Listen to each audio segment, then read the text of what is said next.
Bienvenue sur la chaîne RAF for Life, parce que quand tu es dans la NWO, c'est for Life. Alors on va faire le récap de SmackDown de... qui a eu lieu cette nuit, hein.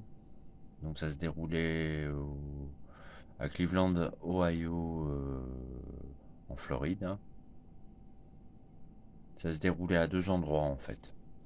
Voilà, au Rolling Loop Festival et à Cleveland, Ohio. Voilà. Donc je vais vous faire le récap de SmackDown. Alors le show commence.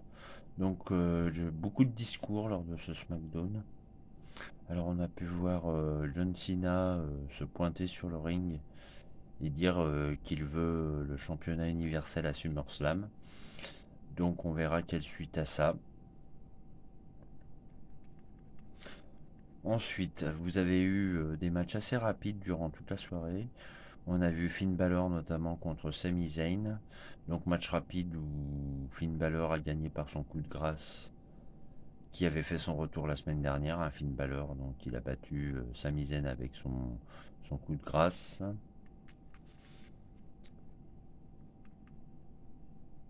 Ensuite, oui, il y a eu un autre match. Angelo Dawkins accompagné de Montez Ford versus Shed Gable accompagné par Otis, la Alpha Academy donc. Donc victoire de Angelo Dawkins après un Spanbuster. Donc rien à signaler là non plus.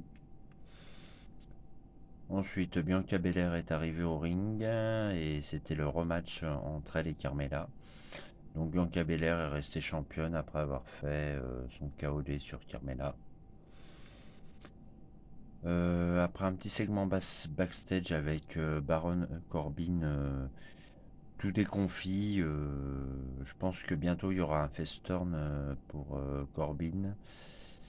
Et Kevin Owen a accepté de lui donner de l'argent. On sait qu'il était en train d'aider Shotzi Blackheart et Tegan Knox à réparer leur tank.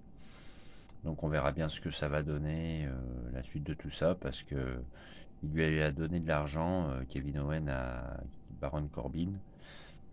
Et Dolph Ziggler et Robert Roode en ont profité après qu'elles aient tiré dans les parties intimes de Corbin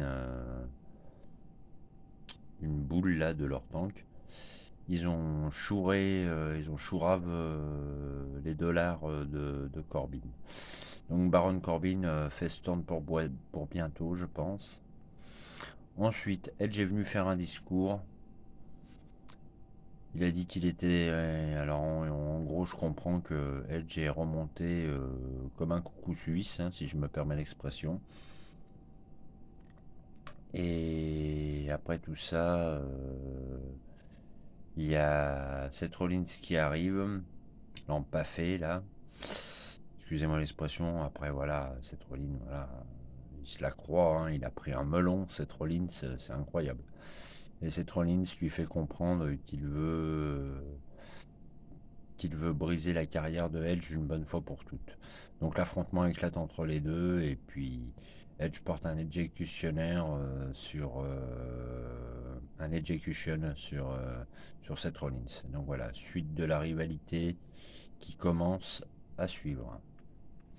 Ensuite les débuts de Tony Storm face à Zelina Vega. Donc victoire rapide de Tony Storm. Donc début réussi pour Tony Storm face à Zelina Vega. Ensuite, Dominique Mysterio accompagné par son père Ray et Jimmy Uso accompagné de son frère jumeau Jay dans un match très très bien.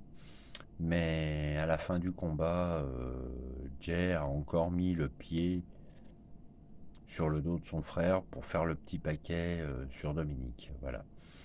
Ensuite, Roman Reigns arrive. Et Roman Reigns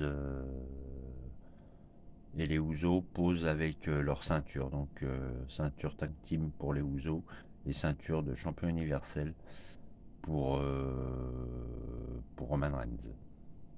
Ensuite, Roman Reigns nous a gratifié d'un discours en disant que John Cena était juste là pour faire de la promo et qu'il n'acceptait pas le challenge. Mais Finn Balor est arrivé et a dit est-ce que moi je t'intéresse? Et Roman Reigns lui a répondu oui. Donc je pense qu'à SummerSlam, on aura Finn Balor versus Reigns. Cena pourra peut-être jouer les trublions lors de cette rencontre, on verra bien. Enfin voilà, c'était les résultats rapides de SmackDown et restez connectés. C'était Raf for Life parce que quand tu es parce que quand tu es dans la NWO, c'est for life. Je vous dis à très vite et restez connectés. SmackDown basique, mais très bien. Ça lance les storylines. Je vous dis à très vite les 26 abonnés et les autres qui me suivent. Mettez un pouce si vous aimez, un dislike si vous n'aimez pas. Et posez des questions, laissez des commentaires. Ça fera toujours plaisir. Merci à vous et restez à l'écoute. Ciao.